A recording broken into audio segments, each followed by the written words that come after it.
I used to like the simplicity of the avatars, but now people can look like this.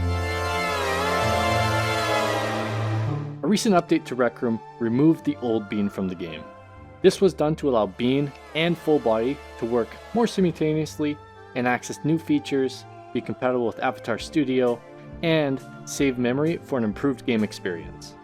The last line here, in short, means the new bean will be improving performance and stability across all devices.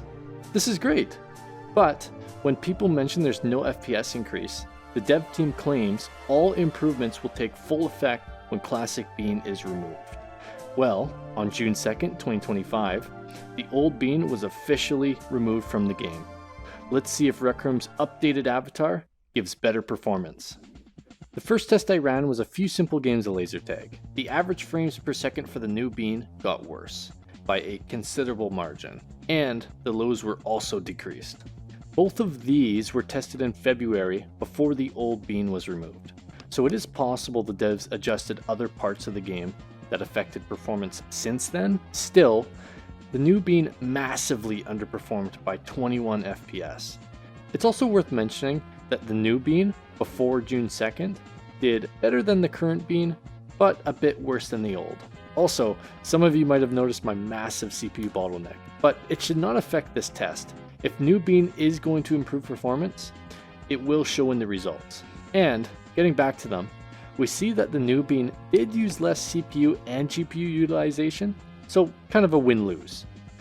The problem with testing FPS in this way is laser tag, along with all other rooms in the game, are very inconsistent and have many different variables that can affect your performance game to game.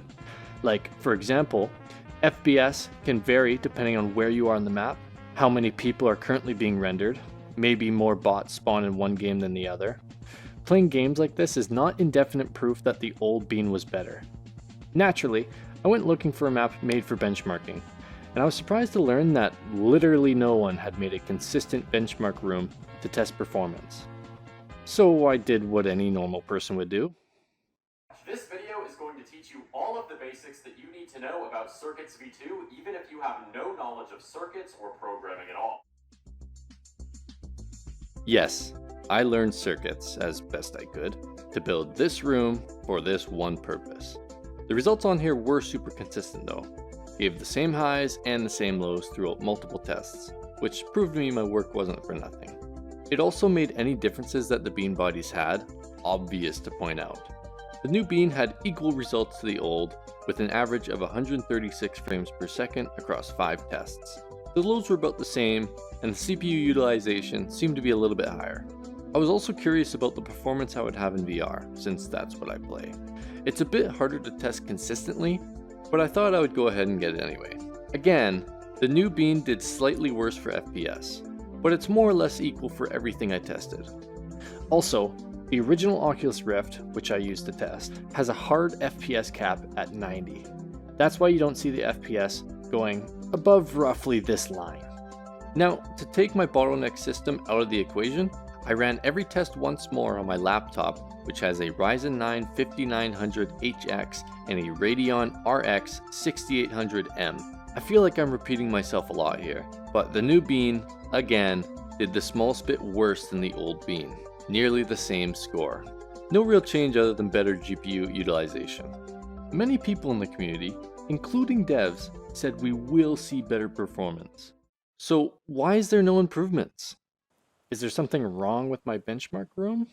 Maybe some of you think I deliberately turned on a Bitcoin miner when testing the new bean. I promise I did not do that.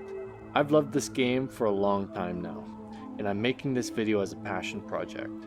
My thought as to why there's no obvious performance increase is the fact that I was alone in this benchmark room. The new bean is claimed to be optimized better for multiple people. So if I put 10 people using the old bean in one room versus 10 people using the new bean, in theory, people on the new bean should receive better FPS.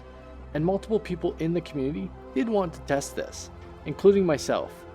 But it's hard to get and coordinate 10 or more people to do very specific tasks, just for the sake of performance testing. The closest attempts I've got to this were my PC VR laser tag tests. 6 people using the same avatar types over multiple games to get an average. But it can be easily discredited by the points I mentioned earlier. In my opinion, you don't average 21 frames below tests from an extra bot spawn or from different positioning. I could see a range of 5, maybe even 10 FPS, but 21 is too large of a number to ignore. Now that Old Bean has been removed, nobody else will be able to replicate these tests, other than the devs. So I did my best to make this video as informative and accurate as possible. And to conclude, the new bean displayed no significant performance increase other than marginally better component utilization. We're at an awkward time for these avatars, and things should only get better, hopefully. Rec Room implemented features to the new bean like skin culling masks to only render what's visible to the player, mesh data and vertex compression to compress data for improved performance, and just-in-time level of detail, which loads a lower detailed version of the clothing being worn by proximity. With all this, have you noticed a performance increase after the update? Let me know in the comments below. Do you think my tests were inaccurate? I would love to hear your thoughts, and I'd love to see every angle. For me, the least consistent test speaks the loudest.